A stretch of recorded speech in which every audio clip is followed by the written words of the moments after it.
It's the Christmas season, and over the last number of years, I've been hearing more and more the saying, "Keep Christ in Christmas."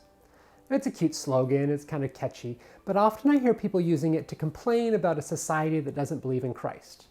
Now, I don't expect the unbelieving world around me to keep Christ in anything. If the store down the street wants to say season's greetings, I don't care. But I think it's a valuable slogan for people who do believe. So if you believe in Jesus, keep Christ in Christmas. I don't know about you, but I sometimes feel like the Christmas season can get so busy. And while we try to remember Jesus and reference Jesus, do we really keep Christ in Christmas? Christmas is a reminder that Jesus arrived, right? He came to be with us.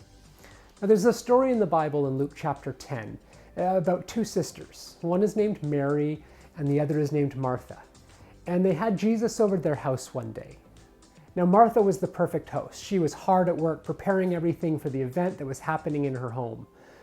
But this is a story that says that she was distracted by all the preparations that had to be made. It was all about what needed to get done.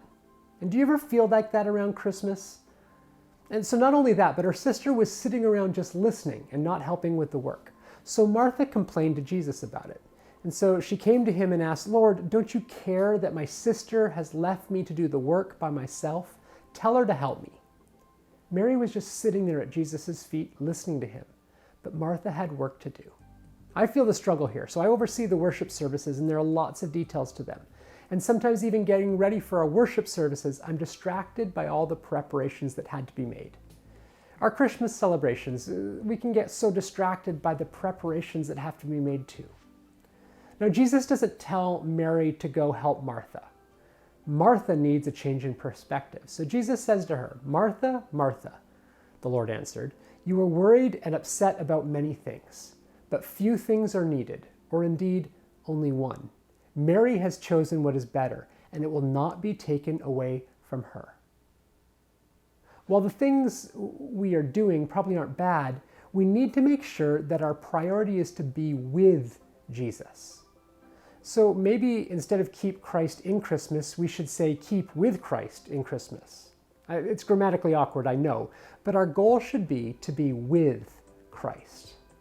And the Psalms so beautifully capture this heart.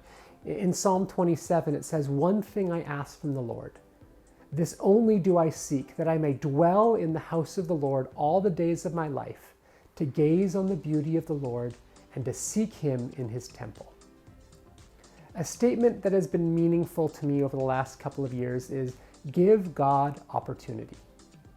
For me, it means to be intentional, to make space in my life to allow God to be at work. Now, my actions don't change my heart. Only God can change my heart. But do I intentionally do the things that give God the opportunity to change my heart? And I've noticed a pattern in my life that usually the times I'm feeling the worst, right, those low seasons in life, I can look back and see that I haven't been intentional enough about giving God the opportunity to be at work in my life. So as we seek to keep Christ in Christmas, or to keep with Christ at Christmas, let us make room for him. Let's intentionally spend time with him. Let's do those things, spiritual disciplines or whatever you want to call them, that give God the opportunity to work in our life. So read the Bible, spend time in prayer, take time outs in your day to pause and to listen to God prayerfully. Worship him in community and privately. If you want some starting places, make the worship of Jesus a priority in your Christmas celebration. So we have a Christmas Eve service at 6 p.m., both in person and online. It's a great way to worship God at Christmas. Then on Christmas Day, maybe spend some time reading the Bible account of Jesus' birth in Matthew and or in Luke.